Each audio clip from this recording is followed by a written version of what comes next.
कहिलेकाहीँ कुनै कुरातानीमा स्पष्ट रहन कति गाह्रो हुन्छ होइन त? आज हामी यस्तै जटिल संवादहरूलाई सजिलो बनाउने एउटा एकदमै सरल तर शक्तिशाली ढाँचाको बारेमा कुरा गर्दैछौँ। ल अब यसको गहिराईमा जाउँ। सोच्नुहोस् त, कहिलेकाहीँ एउटा छलफल सुरु त ठिकै तरिकाले हुन्छ, तर एकैछिनमा त्यो तथ्य, भावना र प्रतीकहरूको भुलभुलैयामा कता हराउँछ कता। आखिर यस्तो हुन्छ किन? अब कल्पना गरौँ कि हामीसँग एउटा यस्तो कम्पास छ जसले हामीलाई त्यही भुलभुलैयाबाट बाहिर निस्कने बाटो देखाउँछ।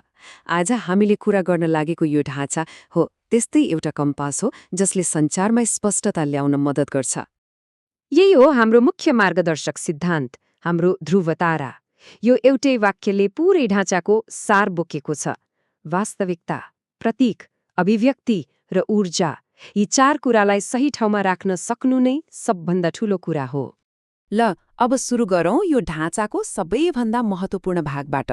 ऐतिहासिक तथ्य मतलब रियालिटी र प्रतीकात्मक विचार मतलब सिम्बललाई अलग अलग गरेर हेर्ने।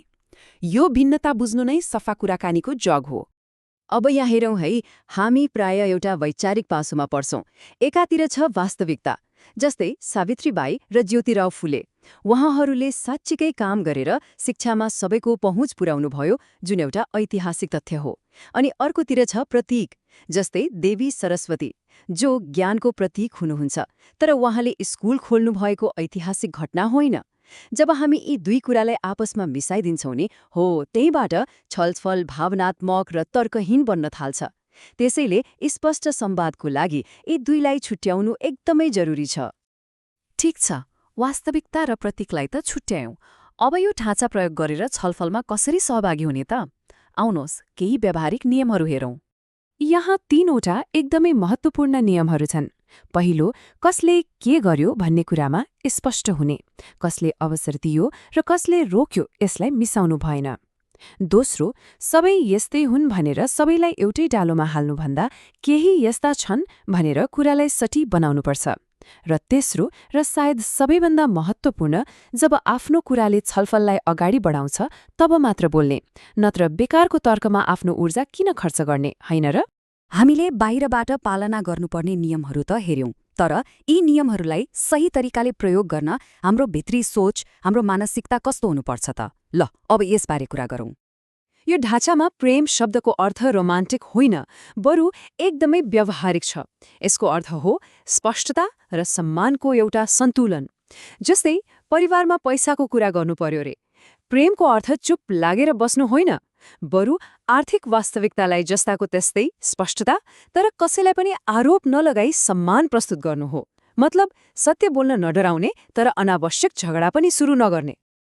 र अन्तिम सिद्धान्त हो आफ्नो भूमिकामा अडिग रहने। हाम्रो काम अरूलाई मनाएरै छोड्ने वा नयाँ जिम्मेवारी बोक्ने होइन, बरु विषयलाई राम्रोसँग बुझ्नु मात्र हो। कहिलेकाहीँ अरूको कुरा बुझिदिनु मात्र पनि पर्याप्त हुन्छ। ल त अहिलेसम्म हामीले छलफल गरेका सबै कुरालाई एउटै टुलकिटमा राखेर हेरौँ ताकि यसलाई सजिलैसँग सम्झन र प्रयोग गर्न सकियोस्। यी हुन् ती 7 सूत्रहरू। 1. वास्तविकतालाई प्राथमिकता। 2. प्रतीकलाई अलग। 3. भूमिकाहरू स्पष्ट। 4. सामान्यीकरणबाट बचाऊ। 5. अर्थपूर्ण कुरा मात्र। 6. स्पष्टता र सम्मान सँगसँगै। र 7. आफ्नो भूमिकामा सीमित रहने। र यो पूरै टुलकिटको सबैभन्दा ठूलो फाइदा पनि यही हो। यहाँ कुरा बहस जितेर हिरो बन्ने होइन, कुरा हो शान्त र स्पष्ट सञ्चार मार्फत आफ्नो मानसिक ऊर्जालाई जोगाउने। जब कुराकानीमा स्पष्टता आउँछ, अनावश्यक तनाव र झगडा त आफै कम भइहाल्छ नि। अब अन्त्यमा एउटा प्रश्नमा विचार गरौँ। आजको यो हल्ला र कोलाहलले भरिएको संसारमा यस्तो स्पष्ट सञ्चारको ढाँचाले हाम्रो जीवनको कुन चाहिँ पक्षमा सबैभन्दा ठूलो र सकारात्मक परिवर्तन ल्याउन सक्ला?